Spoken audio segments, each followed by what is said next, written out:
Hello, my beautiful souls. Welcome sa ating tarot reading sessions. Keep in mind, general reading po ito. Maring mag-resonate, maring hindi. Kunin nyo na lang po kung para sa inyo and leave the rest. Maring mag-shift ang energies or magkabaliktad ang sitwasyon. Kaya kayo na pong bahala kung saan kayo nakalugar sa reading natin. Okay? So, let's see.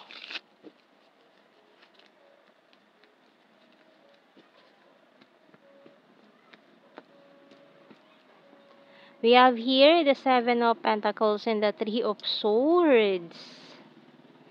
We also have here the Four of Swords and the Magician. The Eight of Cups, the Hierophant.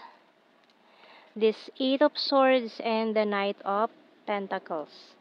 So, yung bottom card natin, King of Pentacles. Okay. So, someone here ay parang nag-walk away. Ayan, may heartache energy na nangyari ngayong Burr months. Ayan. So, maring in the process ka ng healing ngayon, may hinihintay ka or maring hinihintay mo pa rin bumalik itong taong ito na nanakit sa'yo.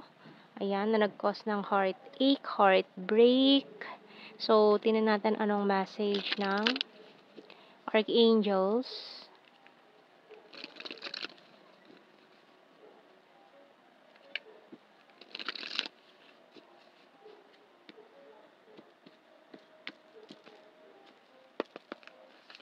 So, we have here Crystal Clear Intentions by Archangel Michael. Be clear about what you desire and focus upon it with unwavering faith. Okay, so, ngayon dapat alam mo na kung ano ba talaga yung gusto mo. No, para hindi ka na nag-a-assume dun sa mga bagay na hindi para sa'yo. Ayan, so dapat alam mo na kung ano yung kukunin mo, igagrab mo, or bibitawan mo ngayon bago matapos ang taon. Para sa new beginning ng 2025. So, tingnan natin. Mga signs and symbol cards natin dito. Kasi, kung hindi mo gagawin yon, may stuck ka pa rin. With this Eight of Swords energy natin, may stuck ka pa rin sa past. Hindi ka makakausad kung hanggang ngayon hindi mo pa rin bibitawan yung mga kailangan mo ng bitawan. So, we have here the clover, light bulb, coffee, sweets, bell, and pencil. Bottom card natin, airplane. Ayan. So, kung may mga plano ka na umalis, ayan, magpakalayo-layo, mag-isip-isip, mag-soul searching gawin mo. And then, kasi ang lakas ng energy na kapag ginawa mo yon, doon mo makikilala in the process ng travel, marine travel ito, with this airplane. Doon mo makilala itong new person, energy ng light bulb natin, fresh energy, pwedeng, itong taong to magbigay sa'yo ng liwanag, kasi parang ang dilim ng buhay mo ngayon, na dahil sa pinagdaanan mo, or sa mga nangyari ngayong 2024, so itong taon to magbibigay sa'yo ng liwanag na parang ang tagal mong nalugmok sa madilim na lugar.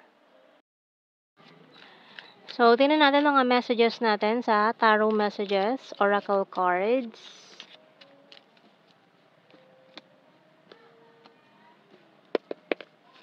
So, we have, Hoy, can I call you? I want to see you this weekend. Letting you go, walking away. So, ayan. Mag-let go, mag-walk away na sa mga bagay na hindi para sa'yo. Ayan. And I regret rejecting you. Nako. And caught in the middle. Can we start again? I hate my pride and ego. And you're my strength. Bottom card, you're my destiny. So, itong taon to na nag-cause sa'yo ng heartache. Maring ano pa yan eh. Humingi pa to ng second chance. Pero kung ramdam mo naman na paulit-ulit ka na lang na ginaganyan ng taong yan, i-let go mo na.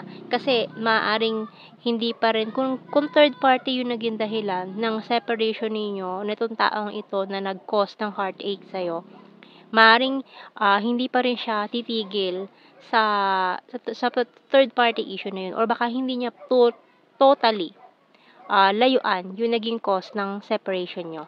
Maaaring maulit lang ulit yung mga mangyayari or yung mga nangyari before na ginawa nitong taong to sa'yo. Kasi very promising itong energy ng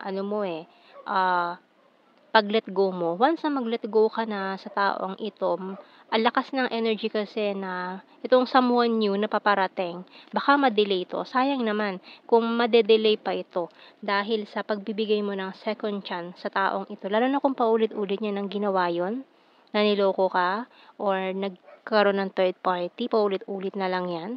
Tapos hihingi na naman yan second chance sa'yo. Hindi lang second chance, third chance, fourth, fifth, or ilang beses na. Let go mo na. No, let go mo na yan, mag-walk away ka na sa taong yan para hanapin mo yung destiny mo, mag-soul searching ka, mamasyal ka, mag-travel ka, puntahan mo yung mga lugar na gusto mong puntahan. Dahil pwedeng doon mo siya matagpuan. Okay? So, kuha tayo ng initials muna. Maring UK pala. Kung nagbabala ka pumunta ng UK, ayan, so maring doon pala matagpuan ang true love, yung para sa'yo. AFJZM.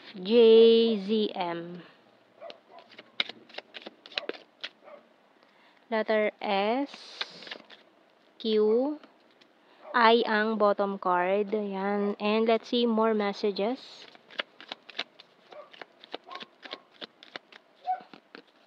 So many things remind me of you. I wish I could share my good news with you. You speak to me through music. So, yun maaaring mga signs. Music, maaaring mag-connected kayo through music nitong taong ito. I wish I had treated you better. And after nyan, kapag nag-let go ka na rin sa taong yon, maghahabol talaga yan eh. Maghahabol yan taong yan. Pero hindi mo na siya kailangan balikan. Okay, so I'm afraid to contact you. I will wait for a sign from you. I hide behind material things and sometimes I stay awake thinking about you. So, yung bottom card, I replay our conversations over and over. Kasi, parang tatry niya ulit kung mamamanipulate ka pa niya, kung kaya ka pa ba niyang hawakan sa leeg. Ayan, kung papayag ka pa ulit na mangyari yun. So, let go mo na lang. Kasi, ang tagal mo nang pinahirapan yung sarili mo sa ganyang sitwasyon. So, tingnan natin sa blue card. We have here courage, twin flame, and deception. Ayan. So, hanapin mo yung para sa'yo. Maaaring yung twin flame mo or soulmate mo. Okay? So, let's see sa general signs and messages. Ayan. So, hindi na natin kailangan i-explain to. Alam niyo na mga meaning ng mga keywords natin dyan. Okay, let's see.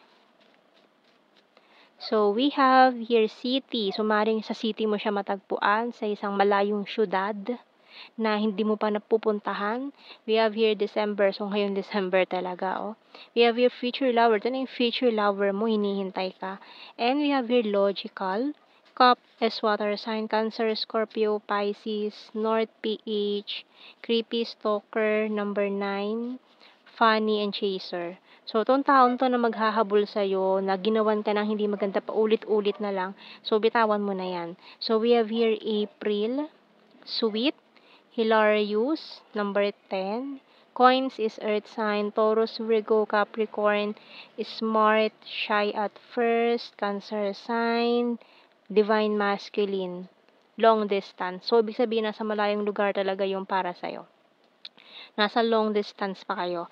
So, we have here Libra. Soon. Sagittarius.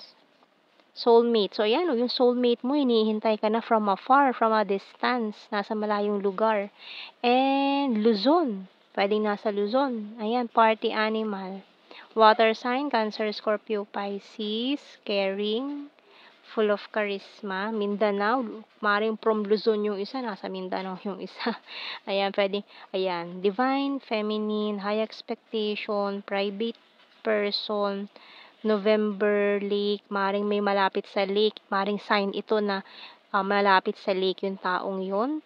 So, we also have here air sign, Gemini, Libra, Aquarius, need more signs. emotional, past person, green-minded, Wands is fire sign, Aries, Leo, Sagittarius, and summer.